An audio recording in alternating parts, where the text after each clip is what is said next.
You're sitting in a darkened theater, popcorn in hand, ready for a night of spine-tickling scares. But what if I told you that the terror didn't end when the credits rolled? Behind the scenes of some of our favorite horror flicks lies a chilling tale of tragedy and mystery, from cursed sets to untimely deaths. The horror genre has seen its fair share of real-life nightmares. Ever wonder why some actors seem to meet their demise shortly after filming those terrifying scenes? What dark forces might be at play behind the scenes?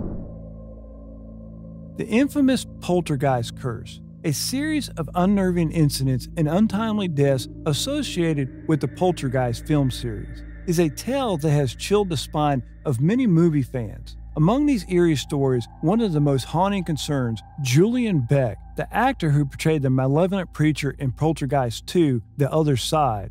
His performance, while perhaps not as universally recognized as the nightmarish clown from the first film, added a deeply sinister layer to the sequel, making it a memorable entry into the horror genre. Yet, Beck's involvement with the film carried a somber undertone far beyond his on-screen role, as it intertwined with his personal battle with a fatal illness. Julian Beck was a seasoned actor and a co-founder of the Living Theater, an avant-garde performance group that broke traditional conventions to explore radical themes of peace, anarchy, and societal transformation. Beck's artistic journey was marked by his dedication to pushing boundaries, both in theater and in film. However, long before he stepped into the chilling role of Reverend Henry Kane in Poltergeist II, he was diagnosed with stomach cancer. This diagnosis came years before the movie's release, setting a foreboding backdrop to his final film project. Despite his deteriorating health, Beck's commitment to his craft did not waver. During the filming of Poltergeist II, he was visibly ill, his gaunt appearance adding to the unintentional realism to his character, who was intended to personify pure evil. Beck's physical condition lent a ghastly air to his portrayal, making his performance all the more convincing and chilling. His thin, spectral figure and voice that could ooze malevolence made Reverend Kane one of the most haunting villains in the 1980s cinema. His death, occurring in September 1985, shortly after the completion of his scenes and before the film's release in 1986, seemed to many as a grim testament to the so-called Poltergeist curse. The timing of his passing was an eerie echo of the dark themes of the film itself, which dealt with spirits and the afterlife. While those around him were not surprised by his death, given his long-standing battle with cancer, the coincidence was enough to fuel speculations and stories about a curse surrounding the film series. Dominique Dunne, the bright-eyed actress who played Dana Freeling, the girl caught in the supernatural chaos of Poltergeist, became a name etched in the annals of Hollywood's tragedy. A mere 4 months after the movie's release, when the echoes of her performance still lingered in theaters, tragedy struck. Dominique, a mere 22-year-old beacon of talent and promise, met a fate that echoed the horrors of the silver screen. It was a story straight out of a nightmare, a tale of love twisted in a macabre dance of violence. Her former boyfriend, in a fit of rage or madness, launched a brutal assault on her, attempting to throttle the very life out of her. Can you imagine the terror, the disbelief, the sheer horror of such an event unfolding in real life? Dominique fought valiantly, but the cruel hands of fate were too strong. She slipped into a coma, a realm between life and death from which she never would awaken. It's the stuff of heart-wrenching tragedy, a plot line too cruel for even the silver screen. For Dominique, the bright lights of Hollywood dimmed prematurely, snuffed out by the dark shadows of domestic violence. The promise of a rising star was cut short, leaving behind a legacy tinged with sorrow and a poignant reminder of the fragility of life. Remember little Carol Ann, the adorable girl who captured our hearts with her innocence amidst the supernatural chaos? Well, the real-life story of Heather O'Rourke, the child actress who portrayed her in the poignant reminder of life's fragility, even in the midst of Hollywood stardom. Picture this. Heather, a mere 6 years old when she first graced the set of Poltergeist, brought a youthful charm that lit up the screen. But behind the scenes, a shadow loomed, one that would darken the entire production in the years to come. Fast forward to the summer of 1987, and Heather bid farewell to her role as Carol Ann. Little did anyone know it would be a final goodbye tinged with tragedy. In 1988, the news reverberated through Hollywood like a thunderclap. Heather O'Rourke, just 12 years old, had passed away. The cause? A congenital disease lurking unseen within her young frame unleashed a torrent of infection that ultimately led to septic shock. It's a devastating blow, a cruel twist of fate that snatched away a promising young talent before she could truly spread her wings. Imagine the heartache, the disbelief, the sheer unfairness of it all.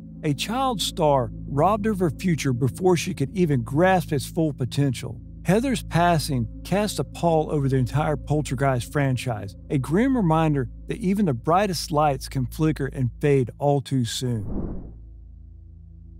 Step right up, horror buffs, because we're diving into the chilling world of The Exorcist. It's the 1970s, and this movie drops like a bombshell, shaking audiences to their core with its demonic possession storyline.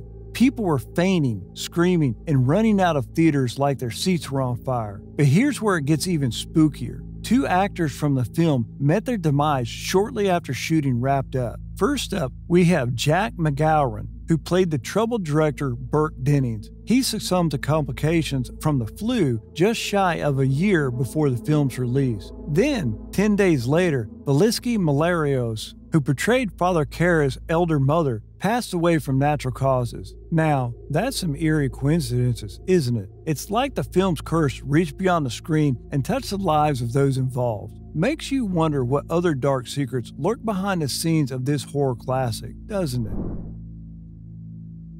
You might know Sid Haig as Captain Spaulding from Rob Zombie's twisted Firefly trilogy, where Sid played the patriarch of a downright diabolical family. Now, here's the kicker. Haig was set to reprise his role in the trilogy's third installment, 3 from Hell, but fate had other plans. Just 5 days after the film premiered, Haig breathed his last due to a lung infection. It's like the Grim Reaper himself was lurking behind the curtain, wanting to snatch away this legendary actor right after his final bow. Haig's dedication to his craft and his unforgettable portrayal of Captain Spaulding will forever be etched in the annals of horror history. So, let's raise a glass to Sid Haig, the man who brought nightmares to life and left us too soon.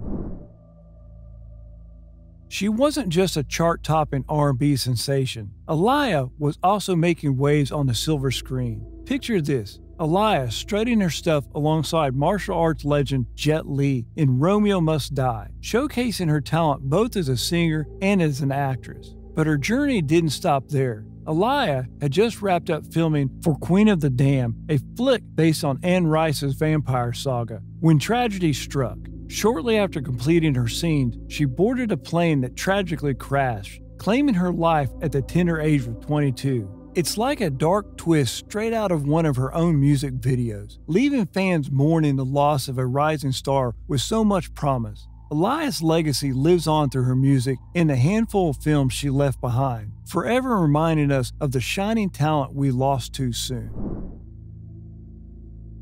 Bela Lugosi practically defined the role of Count Dracula, sinking his teeth into the character with such gusto that it's hard to imagine anyone else donning the cape. Lugosi's chilling portrayal sent shivers down the spines of audiences everywhere, cementing his status as a horror icon. But here's where things take a twist. Even in death, Lugosi couldn't escape the spotlight. His scenes from another movie were spliced into the infamous Plan 9 from Outer Space, a flick often held as an epitome of B-movie greatness, or terribleness, depending on who you ask. Talk about haunting the screen from beyond the grave. Lugosi's legacy lives on as one of the founding fathers of horror cinema, leaving an indelible mark on the genre for generations to come. Brandon Lee, son of the legendary Bruce Lee, was poised for stardom with his breakout role as Eric Draven, a vengeful musician brought back from the dead. But tragedy struck when a freak accident occurred during filming. You see, there was a scene where Brandon's character gets shot, and somehow, some way, a real bullet found its way into the prop gun. It's like something out of a nightmare, right? Brandon was struck down in the prime of his career, leaving fans and the film industry reeling from the shock. But here's a silver lining. Despite the devastating loss, the cast and crew rallied together to finish the movie as a tribute to Brandon's memory. The Crow remains a poignant reminder of the fragility of life and the enduring legacy of a talent taken too soon. You might know Brittany Murphy from her breakout role as Ty in Clueless, where she stole the show with her infectious charm and wit. But Murphy's journey didn't stop there. She continued to dazzle audiences with her performances in various films, leaving an indelible mark on Hollywood. However, tragedy struck when she passed away unexpectedly after filming Something Wicked. It's like a cruel twist of fate, snuffing out a shining star just as she was reaching new heights in her career. Despite the rumors and speculation surrounding her death, one thing remains clear. Brittany Murphy's legacy lives on through her unforgettable performances and the impact she made on the hearts of fans worldwide. Rest in peace, Brittany. You may be gone, but you'll never be forgotten. Donald Pleasence, the man behind the iconic Dr. Loomis in the Halloween franchise. Picture this. Pleasence brought an intensity and gravitas to the role that made him an essential part of the series. Whether he was chasing down Michael Myers or delivering spine-tingling monologues about the nature of evil, Pleasence commanded the screen with his presence. But here's where it gets bittersweet. Before the release of Halloween, The Curse of Michael Myers, Pleasence passed away, leaving fans mourning the loss of a true legend. It's like the curtain closed too soon on a career that left an indelible mark on the horror genre. Yet, despite his absence, Pleasence's portrayal of Dr. Loomis continues to haunt our nightmares and inspire future generations of horror aficionados. So here's to you, Donald Pleasence, the man who made us believe in the boogeyman. Your legacy will forever be etched in the annals of horror history. So, what are your thoughts on these stories? Let us know in the comments below.